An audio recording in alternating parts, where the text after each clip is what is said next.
પાટનગર ગાંધીનગરમાં ટાઇફોઇડનો વિસ્ફોટ। છેલ્લા 7 દિવસમાં અલગ અલગ સેક્ટરમાં ટાઇફોઇડના નોંધાયા 104 પોઝિટિવ કેસ, જેમાંથી 70 દર્દીઓને સિવિલ હોસ્પિટલમાં, જ્યારે અન્ય દર્દીઓને સેક્ટર 24 અને સેક્ટર 29 અર્બન હેલ્થ સેન્ટરમાં સારવાર આપવામાં આવી રહી છે। ટાઇફોઇડના તમામ કેસ સેક્ટર 24, 26, 27, 28 અને આદિવાડા વિસ્તારમાંથી મળી આવ્યા। સૌથી વધુ કેસ સેક્ટર 24ના ઇન્દિરાનગરમાં નોંધાયા। પીવાના દૂષિત પાણીને લીધે ટાઇફોઇડના કેસ વધ્યા હોવાનો આરોગ્ય અધિકારીએ દાવો કર્યો।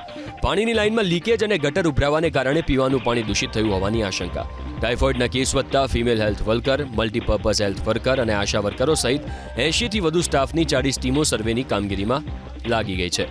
આરોગ્ય ટીમો ડોર ટુ ડોર સર્વેની કામગીરી કરી રહી છે, તો પાણીના નમૂના લઈને ચકાસણી માટે લેબોરેટરી મોકલી આપવામાં આવ્યા। ગાંધીનગરમાં ટાઇફોઇડના વધતા કેસની કેન્દ્ર સરકારે પણ લીધી નોંધ। કેન્દ્રીય ગૃહમંત્રી અમિત શાહે કલેક્ટર સાથે ટેલિફોનિક વાતચીત કરીને માહિતી મેળવી, સાથે દર્દીઓની સત્વરે યોગ્ય સારવાર મળે તે માટે સત્તાધીશોને જરૂરી સૂચનો પણ કર્યા।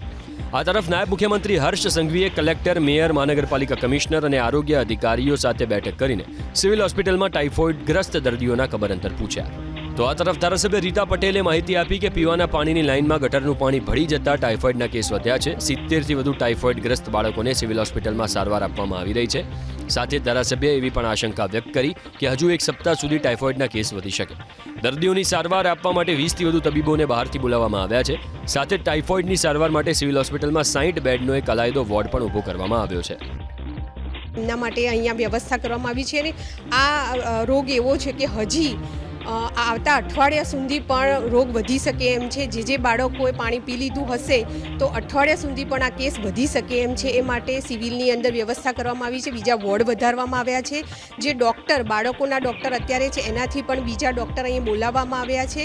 અને જે બાળકો અહીંયા દાખલ થયેલા છે એમના પેરેન્ટ્સ પણ, કારણ કે બાળકો નાના છે, 3 વર્ષથી 16 વર્ષ સુધીના બાળકો છે, તો આ બાળકોના પેરેન્ટ્સ પણ એમની સાથે અત્યારે બધા હાજર છે। તો એમના પેરેન્ટ્સ માટે પણ જમવાની રહેવાની વ્યવસ્થા પણ અહીંયા કરવામાં આવી છે।